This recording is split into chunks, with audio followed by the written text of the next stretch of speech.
Hi, it's Katrina. From mummies turning to black goo to straight up screaming, here are 11 scary facts about mummies.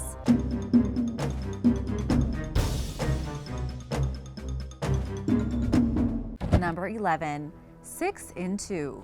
When you think of mummies, you think of one person being prepared to be preserved for all time. But in Scotland, a set of very disturbing mummies was found. A dig was underway on a Bronze Age settlement that dated back around 3,000 years. As they continued their dig, they found a duo of skeletons, one belonging to a man and the other a woman. Though they weren't mummies in the typical sense, it was clear that they had been prepared and buried in a similar way that mimicked it. However, there was something curious about them, and to the researchers, something just felt wrong, but they couldn't put their finger on it. Examinations of the bodies showed that all the bones were prepared the same way and were all in the correct place. Nothing was wrong. That is, until after 10 years of study, they did DNA tests on the bones and found that there weren't 2 people, there were 6. That's right, someone had taken the bones of 6 different people and then placed them in specific order to resemble 2 complete skeletons. After finding this out, it was discovered that the reason for the bones being in such great condition is that the 6 bodies were first placed into a peat bog, which is known to preserve the human body or any living thing that gets stuck in there. It's natural mummification. What researchers are taking from this is that 6 people were killed somehow, then placed in the bog for about a year or more, and then someone came back for them, took them out, and painstakingly recreated 2 skeletons from the 6 like a kind of sick puzzle. These jigsaw mummies make no sense to us, but research suggests they were buried about 300 to 600 years after they died. The whole thing is very confusing, and probably something the ID channel should consider recreating. Number 10. Are you rich? Throughout history, most mummification via embalming was only for the rich. The history of mummification, at least in regards to Egypt, can be directly traced back to their religion. You had to be perfectly preserved so that you would be in your perfect state in the afterlife.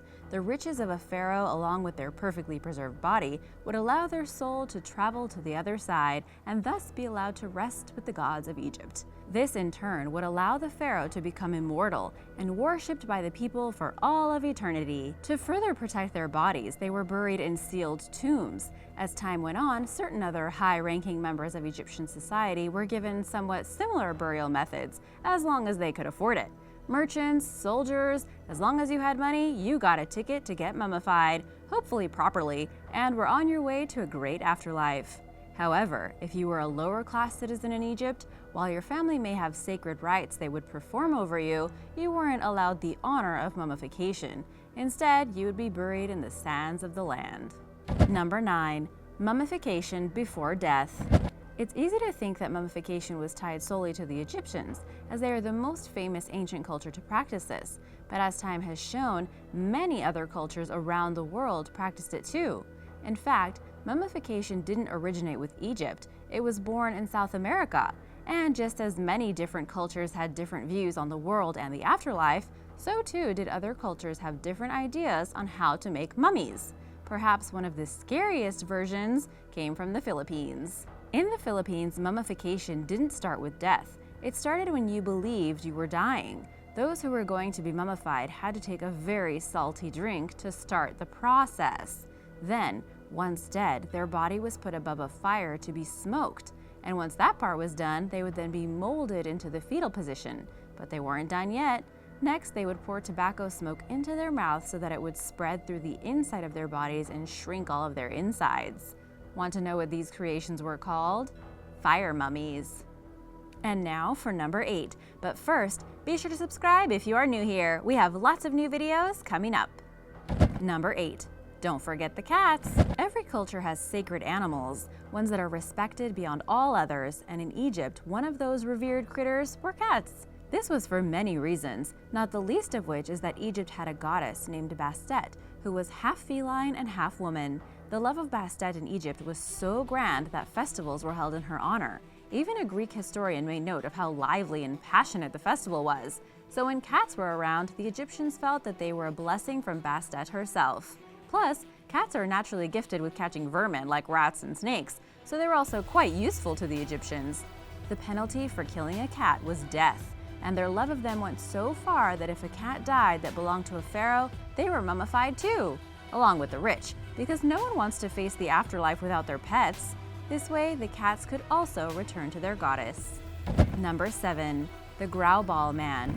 As you might remember from the mummies of Scotland, peat bogs are a natural way to mummify a body. The Grauballe Man is one of the scariest mummies ever found, because despite being stuck in a bog for 2,000 years, you can still see much of his body, including the pain on his face.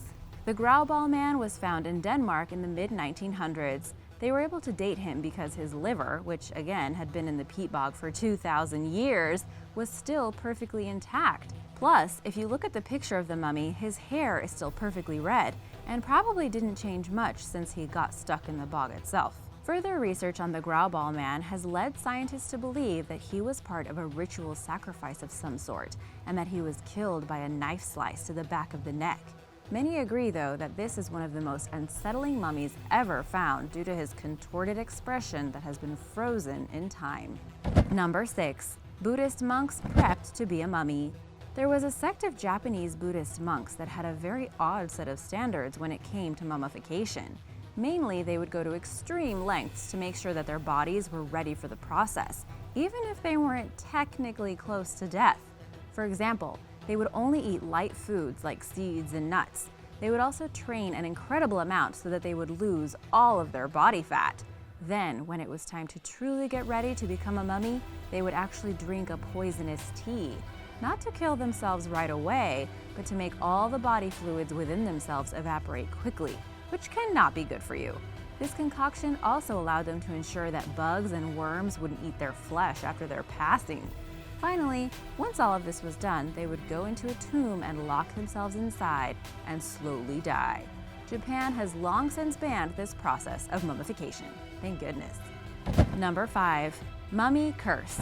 Easily one of the scariest things about mummies, especially Egyptian mummies, is the belief about the curses that surround them. The most famous one being the Curse of the Pharaohs, that began after the finding of the legendary Tutankhamun's tomb, as many of the people who found his tomb are believed to have died under mysterious circumstances, including Lord Carnarvon, who actually funded the expedition. He died of blood poisoning, and in fact, his dog died at the same time he did. Coincidence? It's up to you to decide. The only real problem with this belief is that there are warnings about desecrating the bodies of pharaohs, but there's nothing in Egyptian lore really that speaks to an actual curse that's supposed to be there. Those who found Tutankhamun's tomb were most likely exposed to poisonous gases, which could have led to later illnesses. Also later, some of them confessed that they actually helped fuel the belief of a curse because they didn't want grave robbers to try and steal the historical artifacts. However, many people still believe in the curse to this day. Number 4. They can scream. Technically, mummies don't actually scream when you find them. It's more like they are frozen in a screaming position. This was first officially recorded in 1886 when archaeologist Gaston Maspero found a peculiar mummy. When he found this mummy, the pose and posture of it looked like it was screaming. Mainly, its jaw was dropped in a way that left its mouth gaping open. This led to much speculation, and even scientists were a little spooked. Many tried to figure out how this could happen. What was discovered was that the process for mummification wasn't followed properly. When we die, our body goes rigid via a process called rigor mortis. However, after a while, our body relaxes, and this causes the muscles in our body to rest. This is no different with mummies, and because of that, if the jaw isn't fastened securely, it will go slack and fall open to resemble a screaming figure.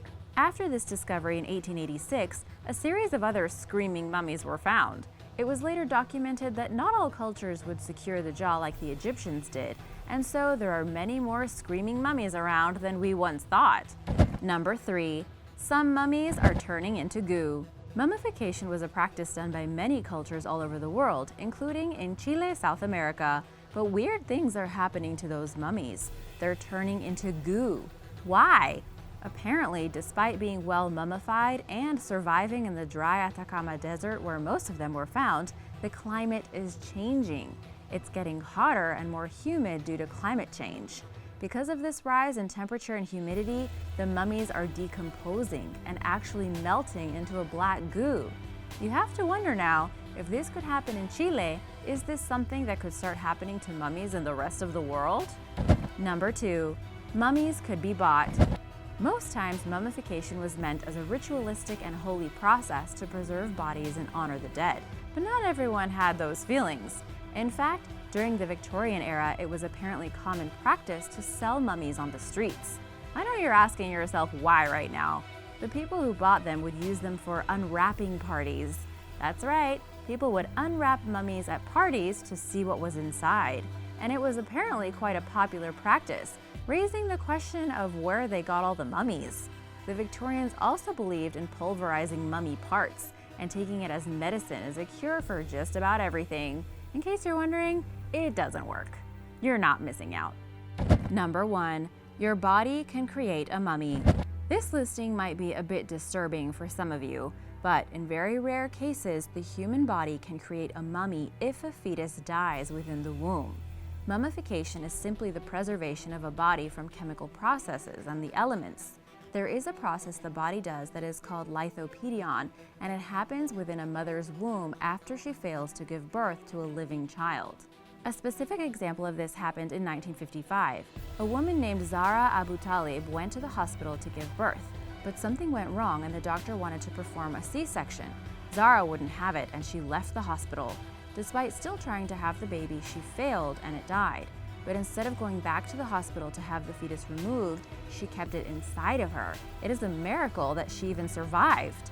Fast forward 46 years, and Zara started to have stomach pains. She went to the doctor and they discovered that the fetus of her long-gone child was still there. It was calcified and perfectly preserved, a mummy. If you're curious as to how this happens, the body instinctively wants to protect its host from the potential harm that a decomposing fetus would bring to it, so it calcifies it, turning it into a stone baby. It's very rare, but it has happened at least 300 times. The human body is a very miraculous thing. Thanks for watching. Hope this wasn't too creepy for you. I didn't mean to scare you. Remember to subscribe if you haven't already, and I'll see you soon. Bye!